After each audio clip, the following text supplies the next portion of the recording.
Hi everybody, Paul here again.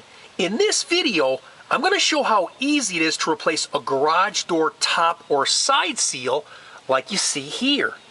These seals are really important because they help prevent dust, dirt, water, insects, small critters, moisture, and cold air from getting through the crack around the top and sides of the garage door. These seals also help keep the wood on the inside of the garage directly next to the garage door dry, which helps prevent the wood from rotting.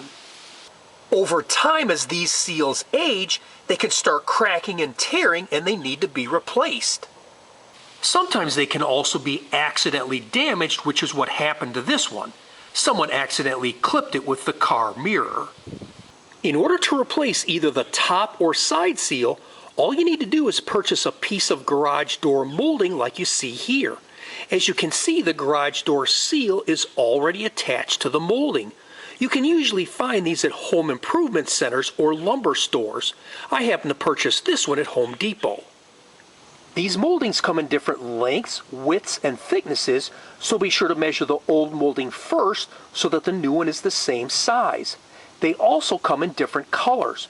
You may have to buy a piece that's longer and then cut it to the proper length like I have to do. This particular molding that I bought is made out of some type of plastic material. This means it won't rot, so it's optional whether or not I want to paint it. Once it's cut to the proper length, simply nail it in place and you're done. In order to install the new one, first open the garage door and then remove the old molding and the old nails.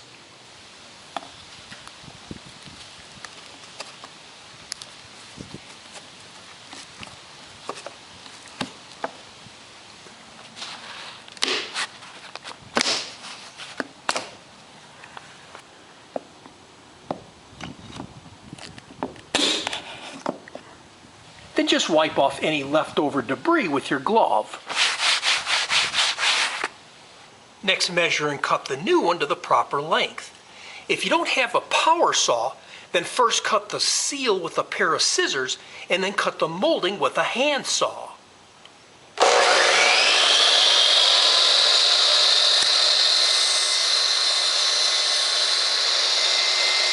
I like to use a 2-inch finish nail for this job. I'll put the nail right in the middle of the molding every 12 inches. One big caveat is keep the nail 3 inches away from each end so that the molding does not split on either end. Next, line up the new molding edge with the old molding edge and nail it in place. I like to keep the side seal in front of the top seal. So as you work your way down, just keep the front of the molding the same distance from the front of the finish fascia.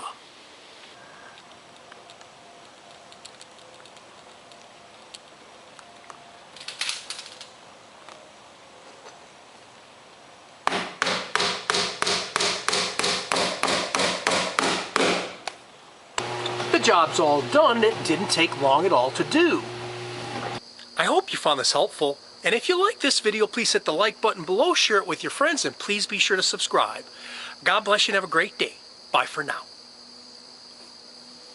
Okay, Sparky, wave.